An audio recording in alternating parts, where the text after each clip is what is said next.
سرگودا سابق سی ای O health خلقداد Naswana کے خلاف بوگس بھرتیاں کرنے اور بوگس ترقیاں دینے کرپشن کرنے پر ڈپٹی کمشنر سرگودا نے انکوائری شروع کر دی۔ E D O finance Sargodha کو انکوائری آفیسر مقرر کر دیا ہے۔ ڈاکٹر خالقداد نسوانہ سابق سی ای او ہیلتھ سرگودا نے تقرری کے دوران بوگس بھرتیاں کی اور کلاس چہارم کے ملازمین کو بھاری رقم لے کر ترقیاں دی۔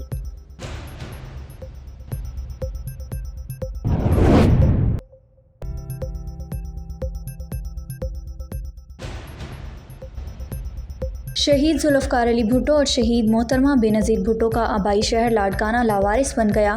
زندہ لوگوں کے ساتھ لاشیں بھی بے یار و مددگار۔ اسپتال میں نہ ہی سہولیات ہیں اور نہ ہی علاج ہو رہا ہے اور نہ ہی مرنے کے بعد لواحقین کو ایمبولینس مہیا کی جاتی ہے۔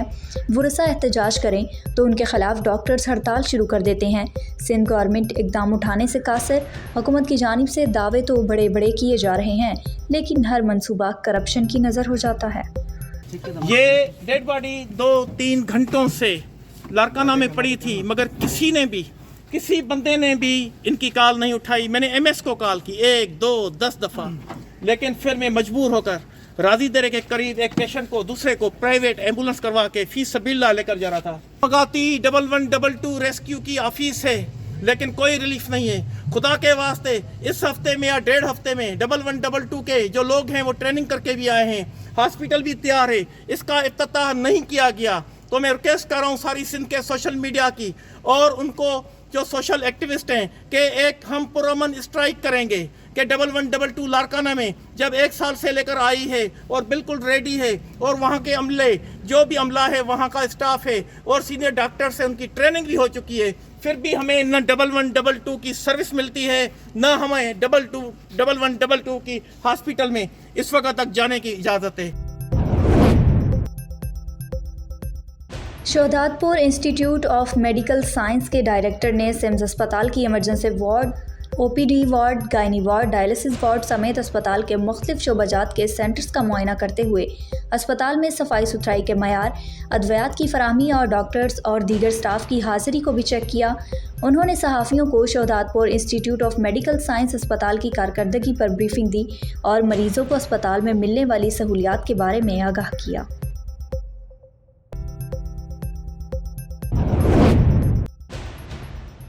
لارڈ دیر تالاش بازار میں نامعلوم موٹر سائیکل سوار کی فائرنگ سے ٹریفک اہلکار جاں بحق ہو گیا۔ پولیس لائنز تیمرگرہ میں شہید کی نماز جنازہ سرکاری اعزاز کے ساتھ ادا کی گئی۔ اس موقع پر شہید اہلکار کو لوئر دیر پولیس کے چاق و چوبند دستے نے سلامی پیش کی۔ نماز جنازہ میں پولیس افسران، اہلکاران اور شہریوں نے شرکت کی۔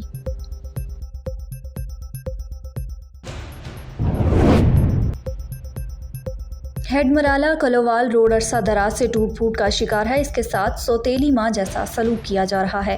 انتظامیہ مکمل طور پر عدم دلچسپی کا مظاہرہ کر رہی ہے۔ کلووال روڈ سیالکوٹ ایئرپورٹ سے بھی ملتا ہے۔ اس روڈ کو ضلع گجرات کے سینکڑوں دیہات کے لوگ بھی استعمال کر کے ایئرپورٹ جاتے ہیں۔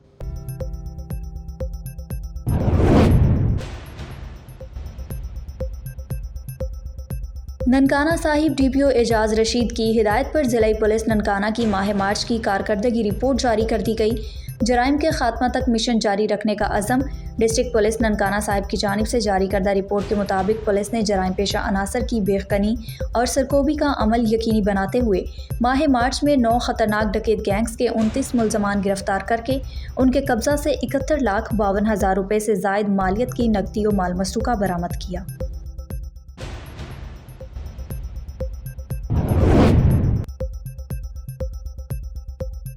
ڈیرہ Ghazi Khan regional police officer captain retired Sajjad Hassan کا پولیس لائنز ڈیرہ غازی خان میں اردل روم کا انعقاد۔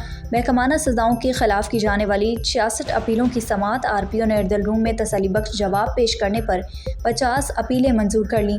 دوران سماعت 24 اپیلوں میں سزاؤں کو ختم کرنے، 26 اپیلوں میں سزاؤں میں کمی کرنے جبکہ اختیارات کے ناجائز استعمال پر دی گئی محکمانہ سزاؤں کے خلاف کی گئی 9 اپیلوں میں سزاؤں کو بحال رکھنے اور 7 اپیلوں میں کارروائی مؤخر کرنے کے احکامات جاری کیے۔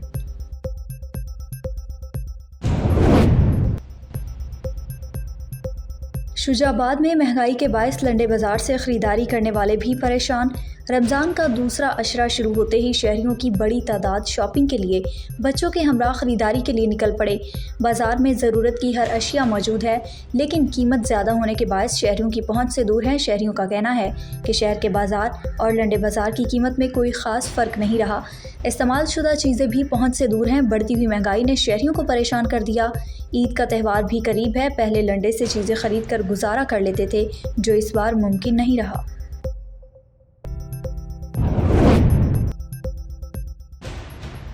پاکستان پیپلز پارٹی کے بانی اور چیئرمین اور سابقہ وزیر اعظم ذوالفقار علی بھٹو کی 44ویں برسی کے موقع پر پاکستان پیپلز پارٹی کے چیئرمین اور وزیر خارجہ بلاول بھٹو زرداری نے کہا کہ ایک بار دھاندلی کر کے عمران خان کو اقتدار میں لایا گیا، لیکن اب دوسری بار الیکشن عمل کو سبوتاژ کرنے نہیں دیں گے۔ تمام اسٹیک ہولڈرز کے لیے پیغام ہے کہ ہمیں جمہوریت اور ادارے بچانے ہیں۔ قائد عوام شہید ذوالفقار علی بھٹو کی آج 44ویں برسی بڑے عقیدت اور احترام سے گڑھی خدابخش بھٹو میں منائی جا رہی ہے۔ رتو ڈرو کے شہریوں نے قائد عوام شہید ذوالفقار علی بھٹو کو سنہری الفاظ سے یاد کرتے ہوئے انہوں نے کہا کہ شہید ذوالفقار علی بھٹو کی برسی ہے کہ لفظ نہیں ہے کہ ذوالفقار علی بھٹو کے شان میں بیان کروں۔ ذوالفقار علی بھٹو صاحب 73 کا آئین دیا اور پاکستان کو ایٹم بم دیا اور 90,000 فوجی ان کو چھڑایا۔ آج 4 اپریل شہید ذوالفقار علی بھٹو کی برسی کے سلسلے میں سارے پاکستان سے جو ہے نا کارکن ورکر آتے ہیں گڑھی خدابخش بھٹو میں اور اپنے عظیم قائد کو جو ہے نا وہاں خراج تحسین پیش کرتے ہیں۔ قائد جمہوریت شہید ذوالفقار علی بھٹو کی برسی منائی جا رہی ہے۔ عوام میں بڑی محبت، جوش اور جذبہ ہے۔ 44 برسی آج ہے۔ 44 برسی کی ایسے ہم سمجھتے ہیں کہ پہلی برسی ہے۔ عوام میں وہی جوش، وہی جذبہ، وہی پیار شہید ذوالفقار علی بھٹو کے لیے وہی بڑھتا جا رہا ہے دن بدن۔ ان کے لیے ان کی یادداشت ہمارے دل میں گھر کر کے بیٹھی ہے۔ شناخت دی، دنیا میں ایک مقام دیا اور لوگوں کو شعور دیا۔ خاص طور پہ ہم لاڑکانہ والوں کے لیے اس نے چانٹکا میڈیکل کالج بنوایا، جس سے ہم نے ڈگری حاصل کی، اور شہید محترمہ بے نظیر بھٹو اس کی بیٹی نے ہم کو نوکری دی۔ اور شہید ذوالفقار علی بھٹو ایسا لیڈر تھا جو آج تک ہماری دلوں میں زندہ ہے۔ ہمارے قائد شہید ذوالفقار علی بھٹو کی 44ویں برسی کے موقع پر ہم اکٹھا ہوئے ہیں، تحسین پیش کرتے ہیں ہم شہید ذوالفقار علی بھٹو کو، اور ہم مقروض ہیں شہید ذوالفقار علی بھٹو کے، جبکہ پاکستان کو